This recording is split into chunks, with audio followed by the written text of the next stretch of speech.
Bless the Lord, brothers and sisters. I thank God for this awesome opportunity yet again to share with you. I don't take this lightly. I don't take every day lightly because I realize that each and every day is a precious gift and that not a lot of people are able to see tomorrow. Brothers and sisters, with that in mind, I want to talk about the importance of sharing your faith. I want to talk about the importance of overcoming that innate fear that you get when God is pushing you and provoking you to share your faith for soul's sake. Brothers and sisters, whether it be people in your family, whether it be people around your neighborhood, people you often frequently see, or somebody out of the ordinary, someone unusual that God tells you to talk to open up that dialogue and just to say, how are you doing in terms of your walk with God?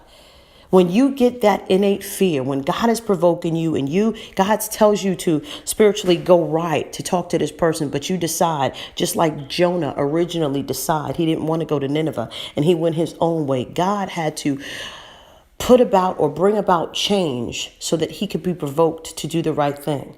And sometimes that change is exactly what you need. So this is a confirmation message, brothers and sisters. If you have or are experiencing, and this is prime time because we're talking about Halloween month. We're talking about the date that the devil is being glorified, worshiped, and celebrated. And people don't realize, brothers and sisters, the spiritual ramifications when it comes to inviting or even giving candy or participating in such a satanic pagan holiday. I'm not going to get this or go there in terms of, a whole video on Halloween. At this point in your stage spiritually, you should know better. That's first grade stuff. I want to talk about fear. I want to talk about the fact that when God tells you to talk to that person that you don't want to talk to for whatever reason. They may not be the right color. They may not have the right haircut. They may not have the right clothes on. They may not have the right whatever. But when God tells you to talk to that soul and you refuse and you know better, that blood is on your hands, and I don't want you to go there. I don't want to go there. I realize the spiritual significance and urgency. Let me give you a prime example. I'm talking about something that happened to me. Listen and hear me clearly, brothers and sisters. Listen, I don't get it right all the time, y'all. I don't. I miss the mark. That's exactly why I want to make this message, because God, just last night,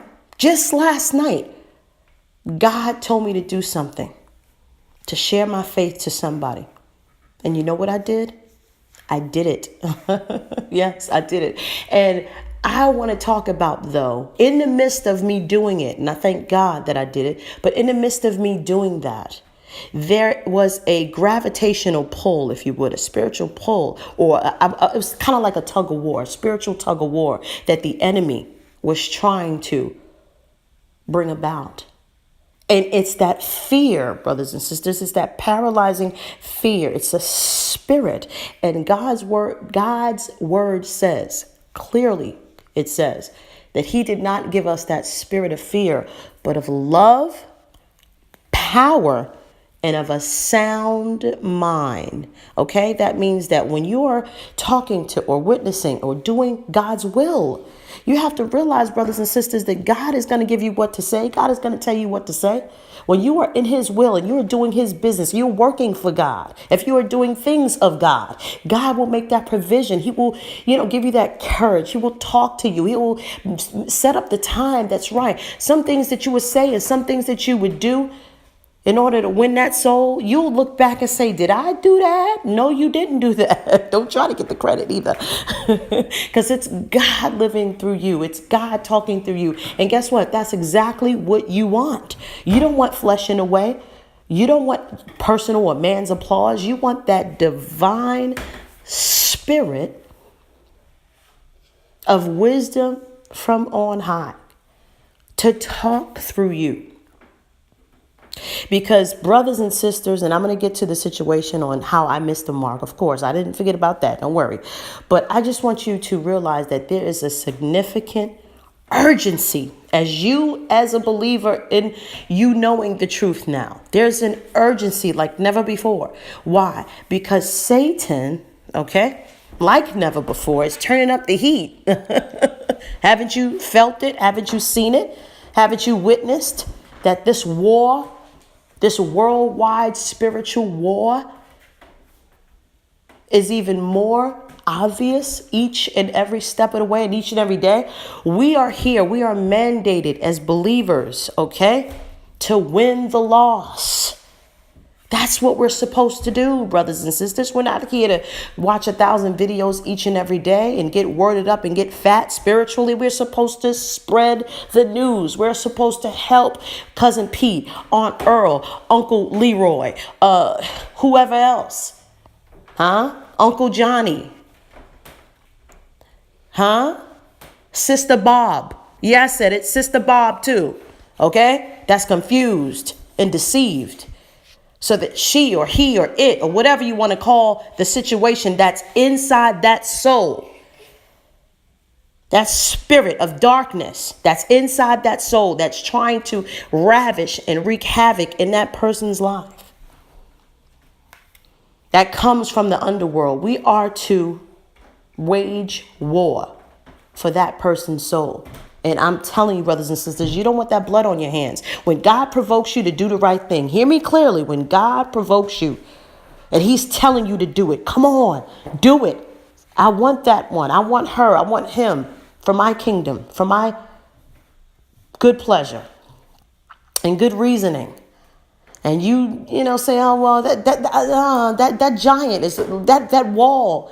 That rock, that mountain is a little bit too big, God. What you're saying is you're putting limitations on the power of God. Now, I want to get to what I wanted to tell you about ceasing the time and overcoming your fear.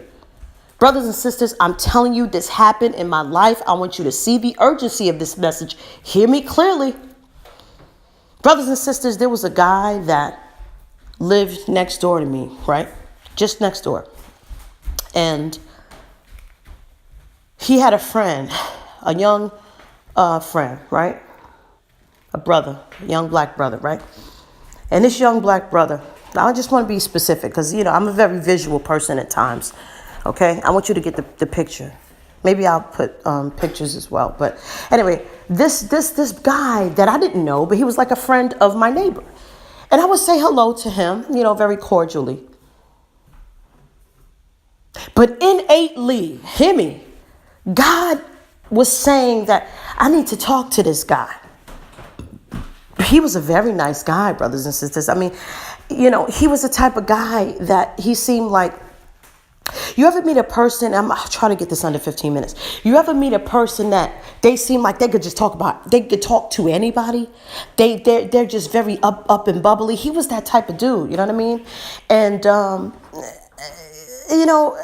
I was coming every time I would see him, and it wasn't that many times. I would say maybe I would see the guy about maybe 3 times, maybe 4 times. I would see this young man total, or maybe 3 times. Not a lot of times. Nevertheless, every time I would see the guy, I would be leaving my house.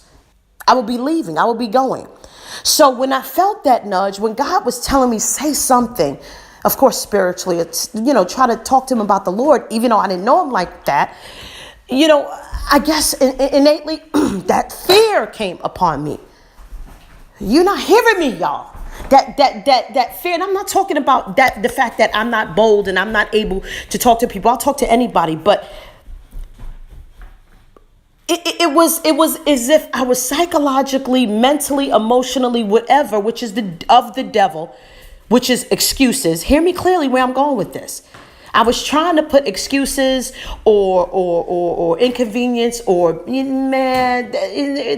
I'll see him again, or whatever the case was. Brothers and sisters, a week later, he was shot dead. Brothers and sisters, do you know how I felt? Do you realize the guilt? Do you realize I got to pause because I want you to get this. I want you to understand the significance. And I got to yell. I got to yell right now because I want you to get this. Brothers and sisters, you don't realize the opportunity that you have in front of you until it's gone. You're not going to realize the urgency of winning souls until situations like that happen. Brothers and sisters, of course, I repented and I was so sorrowful to this day. That's exactly why I'm making this video, is because things like this happen all of the time. We don't have the luxury of thinking that we have tomorrow to do today's business. Brothers and sisters, hear me clearly. When God, I don't care who it is. I don't care if it's your uncle that smells like you know what. That looks like you know what. Bad teeth, bad breath. Hair hasn't been combed in 20 years. If God is telling you to witness to that soul and you don't, then you're going to understand what it feels to have that guilt. Brothers and sisters, God's mercy is not to be taken lightly. I made this video for a reason, for you to get this. I want to provoke your spirit today, brothers and sisters.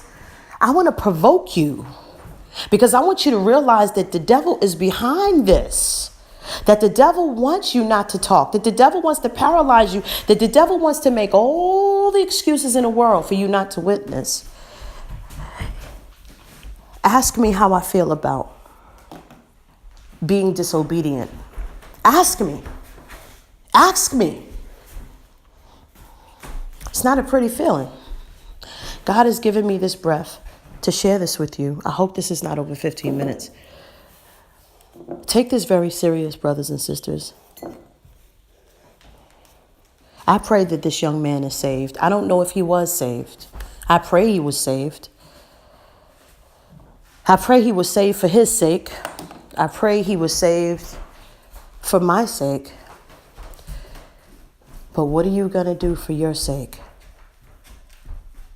Are you going to sit there and not take heed to the call? Are you going to miss the mark because it's inconvenience?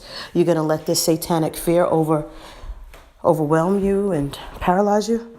Or are you going to be the warrior and the lion God made you?